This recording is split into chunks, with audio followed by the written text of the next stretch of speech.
নমস্কার দর্শক বন্ধুরা, আমি প্রতিমা কুকিং উইথ প্রতিমা চ্যানেলে তোমাদের সবাইকে আবারও একবার আন্তরিকভাবে সুস্বাগতম। আশা করি বন্ধুরা তোমরা সবাই ভালো আছো, সুস্থ আছো। এখন প্রচণ্ড গরম, তাই আমি তোমাদেরকে আজকে বেলের রেসিপি শেয়ার করব। একটা বেল দিয়ে আমি 3 রকম স্বাদের শরবত বানাবো। তোমরা প্রথম থেকে দেখো, তোমাদের ভালো লাগবে। আর যে সমস্ত বন্ধুরা আজকে প্রথম দেখছো আমার এই চ্যানেলে এসে আমার এই বেলের শরবতের রেসিপিটা, তোমরা আমার এই চ্যানেলটাকে সাপোর্ট দিয়ে আমার পাশে থেকো। আমার জানা রেসিপিগুলো তোমাদেরও ভালো লাগবে। আর বন্ধুরা সবাই রেসিপিতে লাইক দিও। চলো তাহলে এবার শুরু করি আমরা শরবত। দেখো, আমি এখানে শরবত বানানোর জন্যে একটা পাকা বেল নিয়েছি। বেলটা বেশ বড় সাইজের আছে। এবার এটা ধুয়ে ফাটিয়ে নেব। দেখো, আমি বেলটা ধুয়ে ফাটিয়ে নিয়েছি। এবার এটাকে আমি খোলাটাকে ছাড়িয়ে দিচ্ছি।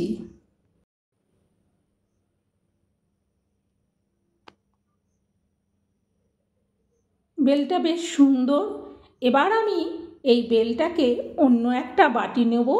সেই বাটির মধ্যে এর মাঝখানের অংশটা আমি নিয়ে নেব।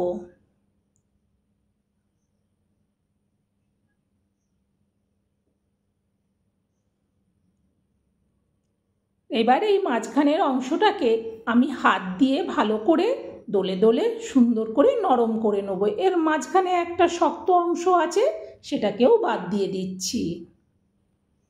এরপর হাত দিয়ে ভালো করে এটাকে চটকে নেব। বন্ধুরা, আমার এই 3 রকম স্বাদের বেলের শরবত তোমাদের কেমন লাগলো সেটা কিন্তু অবশ্যই আমাকে কমেন্ট করে জানিও। আর এইরকম তীব্র গরমে এইভাবে শরবত বানাও, দেখবে বাড়ির বাচ্চা থেকে বড় সবাই খেয়ে খুব তৃপ্তি পাবে। দেখো, এটা চটকানো হয়ে গেছে, বেশ নরম করে নিয়েছি। এবার আমি এতে কিছুটা জল দিচ্ছি। জল দিয়ে এটাকে ভালো করে মেখে নিচ্ছি।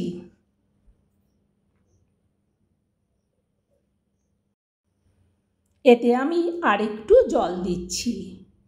খুব বেশি জল এখন দেব না। এবার এটা আমার রেডি হয়ে গেছে। এবার এটা আমি ছেঁকে নেব। ছেঁকে নেওয়ার জন্যে আমি আরেকটা জায়গায় করে একটা ঝুড়ি নিয়েছি। এই ঝুড়িটার মধ্যে আমি পুরো বেলের মিশ্রণটাকে ঢেলে দিচ্ছি। এরপর এটা হাত দিয়ে একটু ভালো করে ঘষে দিলেই সুন্দরভাবে ছাঁকা হয়ে যাবে। আমি যখনই বেলের শরবত বানাই এইভাবে ঝুড়িতে করে ছেঁকে নিই। এতে করে খুব ভালো এবং খুব সহজে ছাঁকা হয়ে যায়। ভালো করে হাত দিয়ে আমি বীজ আর ছিবড়েগুলোকে চেপে সম্পূর্ণ রসটা বের করে নিলাম। এরপর আমি এই ছেঁকে নেওয়া বেলের মিশ্রণটাকে আবারও সেই বাটির মধ্যে ঢেলে দেবো।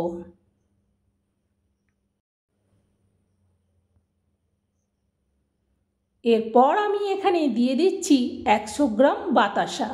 আমি এখানে বাতাসা ব্যবহার করছি, তোমরা চাইলে চিনি দিতে পারো। এই বাতাসাটা দেওয়ার পর ভালো করে চামচ দিয়ে একটুক্ষণ নাড়িয়ে নেব। তারপর এটা আমি একটা ঢাকনা দিয়ে ফ্রিজে রেখে দেবো। প্রায় ঘন্টা 2 বাদে বের করলাম। দেখো, সুন্দরভাবে এটা বসে গেছে, কতটা সুন্দরভাবে বসে গেছে। এবার এটাকে চামচ দিয়ে ভালো করে আমি ফেটিয়ে নেব।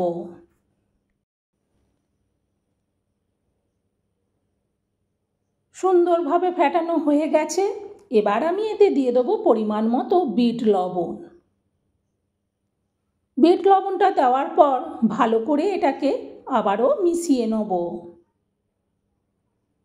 সুন্দরভাবে বিট লবণটা মেশানো হয়ে গেছে। এরপর আমি আরও এক্সট্রা 2টো মিডিয়াম সাইজের বাটি নিচ্ছি। যেহেতু আমি 3 রকম স্বাদের শরবত বানাবো, তাই 3টে জায়গা লাগবে। এই জন্য আরও 2টো বাটি নিলাম। তার মধ্যে আমি পরিমাণ মতো ঢেলে দিলাম। এরপর আমি নিয়েছি ঠান্ডা জল।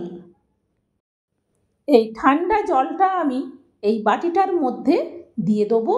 এটা আমি প্লেন শরবত বানাবো, সেই জন্যে আমি ঠান্ডা জল দিয়ে এটাকে রেডি করে নিলাম। এরপর আমি নিয়েছি 1 কাপ চিনি। চিনিটা আমি 1 কাপের থেকে একটু কম দিয়েছি। চিনিটা দেওয়ার পর ভালো করে এটাকে এরপর আমি এই বাটিটার মধ্যে দিয়ে দেবো আরও একটু বিট লবণ।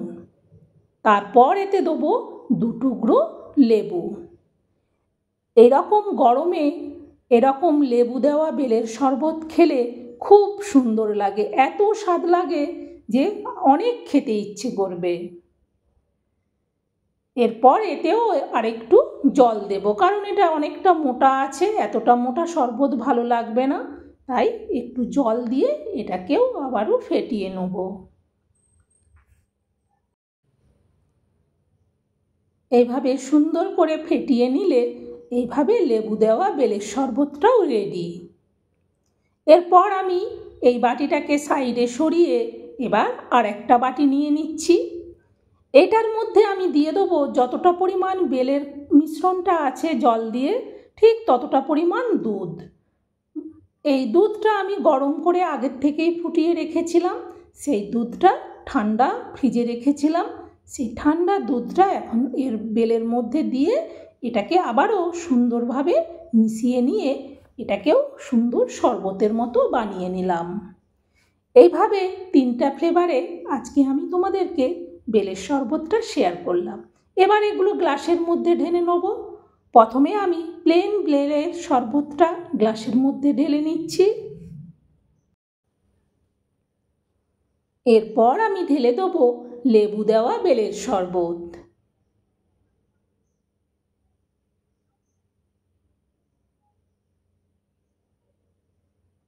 তারপর আমি 3 নম্বর গ্লাসে ঢেলে দেবো দুধ মেশানো বেলের শরবত।